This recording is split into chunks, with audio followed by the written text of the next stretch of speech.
Hi friends, இது வந்து என்னோடய ஃப்ரெண்டு சஜினா ஊட்டியிலேருந்து வந்திருக்காங்க. அவங்க எனக்கு ஊட்டியிலேருந்து இது கொண்டு வந்து ப்ரெசென்ட் பண்ணியிருக்காங்க. அவங்க வந்து அவங்க தம்பி பொண்ணு வந்து ஏஜ் அட்டன் பண்ணியிருக்காங்களா, அந்த ஃபங்க்ஷனுக்கு வந்திருந்தாங்க. அப்போ வந்து எனக்கு பூனா ரொம்ப பிடிக்கும் அப்படின்றதுனால எனக்கு இதை அவங்க கொண்டு வந்து கொடுத்தாங்க. இந்த பூ வந்து நான் தான் அரேஞ்ச் பண்ணியிருக்கேன் இந்த ஃப்ளவர் பாட்டில். இந்த ஃப்ளவர் பாட் வந்து நல்ல டார்க் ப்ளூ கலருங்க. இது வந்து எங்கள் மாங்கனி அக்கா வந்து ஃபாரின்லேருந்து அவங்க வாங்கிட்டு வந்து எனக்கு கொடுத்தது. இந்த ஃப்ளவர் நானே அரேஞ்ச் பண்ணேன். இது மாதிரி அரேஞ்ச் பண்ணுற வீடியோலாம் நான் வந்து ரொம்ப ஆசையாக பார்ப்பேன்.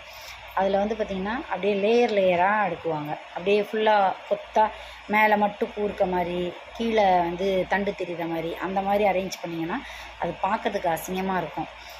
கீழே கொஞ்சம் பூ, அப்புறம் ரெண்டாவது இங்கே கொஞ்சம் பூ, அதுக்கு அடுத்தது மேலே இந்த இடத்துல கொஞ்சம் பூ. இப்படி நீங்கள் வச்சிங்கன்னா பாருங்களேன் எவ்வளோ அழகாக இருக்குது.